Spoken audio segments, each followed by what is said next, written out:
రవణ వాళ్ళ అమ్మాయి ఆఫీస్కి వస్తారంటే కథ వింటారంట అన్నారు. అంటే కథ వింటారా? రవణ వాళ్ళ అమ్మాయి అసలు అమ్మాయి సెన్సిబిలిటీస్ ఏంటి?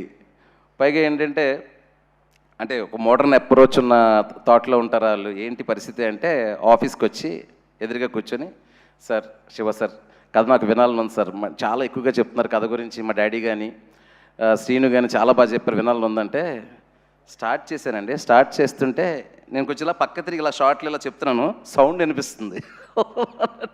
ఇలా చూస్తే అంటే తనకి వాళ్ళ ఫాదర్ను ఊహించుకుంటూ కథ వినడం మోక్షకి.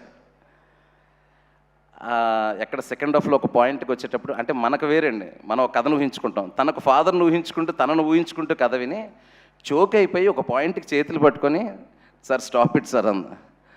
And this I can't see in the theatre sir అంది. సో ఆ తర్వాత ఎడిటింగ్ కూడా తను వచ్చి చూడలేదు, మొన్న చూసింది. తను చూసినప్పుడు కూడా సేమ్ రియాక్షన్.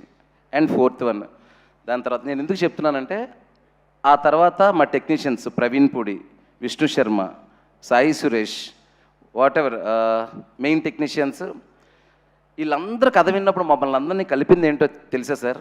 ఒక ఎమోషన్. మేము కథ చెప్తున్నప్పుడు లెక్కలు వేసుకోవాలా, బడ్జెట్లు వేసుకోవాలా, ఎంత ఖర్చు పెడితే ఏ స్కేల్ వస్తుంది అనుకోవాలా, అందరం సింక్లో ఉన్నామా లేదా, ఆ రెండు ట్విస్టులు అందరికీ కనెక్ట్ అయ్యే లేదా, ఆ ట్విస్టులు ఇంకా వర్కౌట్ అవ్వాలంటే స్క్రీన్ ప్లేలో ఏం చేయాలి, ఆర్ట్ డిపార్ట్మెంట్ సైడ్ ఆ ఎమోషన్ ఎలా వర్కౌట్ చేయాలి, విజువల్ సైడ్ ఆ ఎమోషన్ ఎలా వర్కౌట్ చేయాలి, ఆ డార్క్ వెలల్లో బ్రైట్ ఎమోషన్ ఎలా చూపించాలి, అలా అందరం కలిసి ఒకే మాట మీద ఒకే ఎమోషన్ మీద ఉండి నిజాయితీగా చేసిన సినిమానే ఇరుముడండి.